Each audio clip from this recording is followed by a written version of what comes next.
கர்த்தர் நல்லவர், அவர் கிருபை என்றும் உள்ளது. இன்னைக்கு நம்ம என்ன பார்க்க போறோம் அப்படின்னு சொன்னா, ஈசாக்கு விதை விதைத்தான் 100 மடங்கு அறுவடை செய்தான் அப்படின்னு சொல்லிட்டு நம்ம வேதத்துல வாசிக்க முடியும். கர்த்தர் அவனை ஆசீர்வதிக்க காரணம் என்ன? Very simple.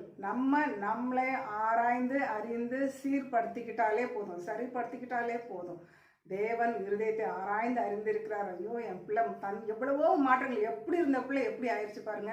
எவ்வளோ மோசமான ஆட்டிடியூட், எவ்வளோ மோசமான கேரக்டர், யாரை பார்த்தாலும் எதிர்த்து பேசுறது, கெட்ட கெட்ட வார்த்தை பேசுறது, எவ்வளோ அடிமைத்தனம், எவ்வளவோ அவங்க அம்மா அப்பாலாம் சொல்லி சொல்லி பார்த்துட்டு திருந்தாத ஒரு ஜென்மம். இப்போ எவ்வளோ மாற்றம் இவங்களுக்குள்ள, ஒரு கெட்ட பழக்கமும் இல்லை, கீழ்ப்படிஞ்சு இவ்வளோ தாழ்மையா, இவ்வளோ அன்பா, இவ்வளோ பொறுமையா, இவ்வளோ சாந்தமா இருக்காங்களே, கண்டிப்பா ஆசீர்வதிப்பேன் அப்படின்னு சொல்லிட்டு கர்த்தர் சொல்றாரு. So check yourself and correct yourself, அவ்வளவுதான். Very simple. நீங்க உங்களுக்குள்ள ஒரு பெரிய மாற்றம் உண்டாகும் போது உங்க லைஃபை கர்த்தர் மாற்றி ஆசீர்வதிப்பார். அதுவும் இல்லாம உங்களுக்கு இன்னொரு டிப்ஸ் உங்களுக்கு சொல்றேன் பாருங்களேன். நீதிமொழிகள் 16ஆம் அதிகாரம் 3ஆம் வசனத்துல, உன் செய்கைகளை கர்த்தருக்கு ஒப்புவி, அப்போது உன் யோசனைகள் உறுதிப்படும் அப்படின்னு சொல்லிட்டு, உங்களுடைய காரியங்கள் எதுவா இருந்தாலும் சரி கர்த்தருக்கு தெரியப்படுத்துங்க. Whatever you do, your plans will be succeed and your plans will be established. everything will be success. ஆமென். கர்த்தர் அதை உங்களுக்கு உறுதிப்படுத்துவார். உன் கையின் பிரயாசத்தை நீ சாப்பிடுவாய், உனக்கு பாக்கியமும் நன்மையும் உண்டாயிருக்கும். ஆமென்.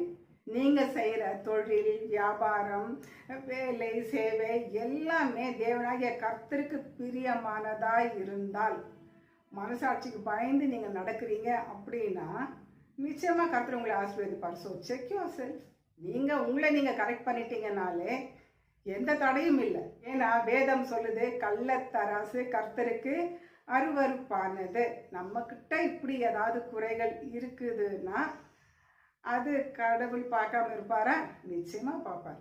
நம்ம நல்லா செழிப்பா சந்தோஷமா ஓஹோன்னு வாழணும் அப்படிங்கிறதுக்காக மற்றவங்க லைஃப்ல விளையாடிடக்கூடாது. இல்லை, அடுத்தவங்களை கெடுக்கிறது, ஏமாத்துறது, சீட்டிங் பண்ணுறது, வஞ்சிக்கிறது, இப்படியான காரியங்கள்லாம் நம்ம செஞ்சோம்னா அப்போ அதெல்லாம் நம்ம பிள்ளைங்களுக்கு வச்சுட்டு போகிற பாவங்கள், சாபங்கள், அது சந்ததி சந்ததியாக தொடர்ந்து அவங்களுடைய வாழ்க்கை சீரழிஞ்சு போயிடும். இன்னைக்கு நல்லா இருக்கிற மாதிரி இருக்கும், ஆனால் ஸோ அதெல்லாம் நம்ம தெரிஞ்சோ தெரியாமலோ நம்ம ஜெனரேஷனுக்கு வச்சுட்டு போகிற பாவ சாப மூட்டைகள்.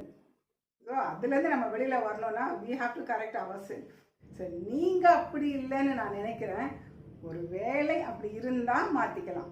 ஆமென். ஸோ தான் வாழ பிறரை கெடுக்கக்கூடாது, இல்லை, அதை தான் நான் சொல்கிறேன்.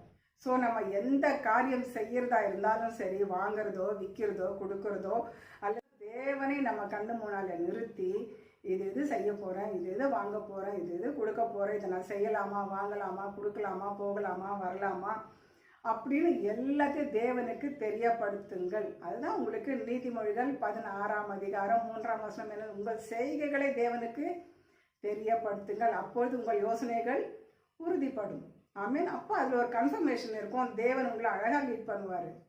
ஸோ நீங்கள் எந்த காரியம் செஞ்சாலும் இந்த மாதிரி ட்ரை பண்ணுங்க.